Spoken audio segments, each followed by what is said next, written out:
and welcome to the Relocation Agent Network National Property Market Review for the month of July 2022. And here's what's been happening across the national marketplace.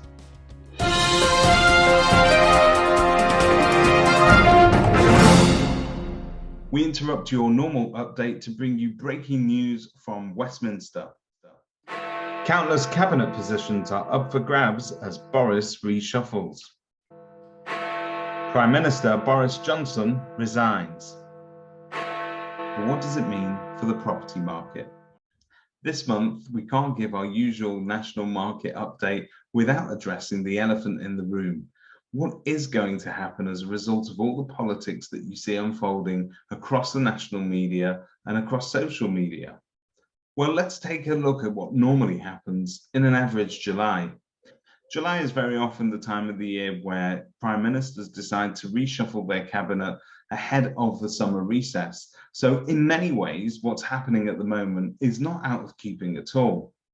Obviously, this reshuffle and the media circus surrounding the Prime Minister this month has been much more aggressive than an average July. However, the lively political debate surrounding the Conservative Party leadership race is likely to bring to the fore many matters of fiscal and economic importance. Each of the candidates seem to be running on a manifesto that includes tax cuts and other fiscal measures designed to keep the economy going. This can only be good for the property market as we learn what is going to unfold in the months to come. But as ever, you'll want to know what's happening on the ground. Many agents report that there is very little cessation in demand, and in fact, the property market is still going great guns, despite what's happening in the political arena. This is due to a number of different reasons, but there is a massive amount of pent-up demand in the market that agents think is due to the fact that there's been very little supply over the last 2 years. It's worth noting that all the reasons that prompt house moves are not likely to disappear. Families will grow in size, requiring an extra bedroom. People will need to be closer to a school that fits their child's education. Perhaps you're relocating for work. Those moves are likely to carry on regardless of what's happening in the wider political and economic landscape. And whilst housing ministers may come and go, one thing remains true, that demand for housing continues to increase and not enough houses are being built every year to meet that demand. So the property market's outlook still remains positive.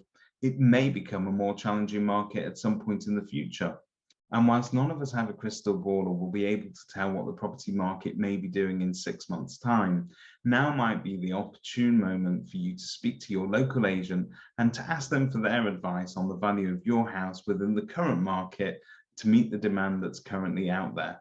According to data analysts at property data and prospecting technology specialist Home Search, average asking prices in mainland UK continued to rise in June and July, showing that demand continues to drive a positive outlook by agents. And it's good news for landlords as rents continue to increase and are predicted to increase again over the course of the next 12 months. This is driven by massive demand for rental properties and lack of quality properties reaching the market. So if you've got a property that you're thinking of renting out, now is the ideal time to contact your local agent. We hope you've enjoyed learning about what's happening in the national property market. As ever, if you require further details and information on what's happening in your local marketplace, please get in touch with your local Relocation Agent Network member. Thank you for watching.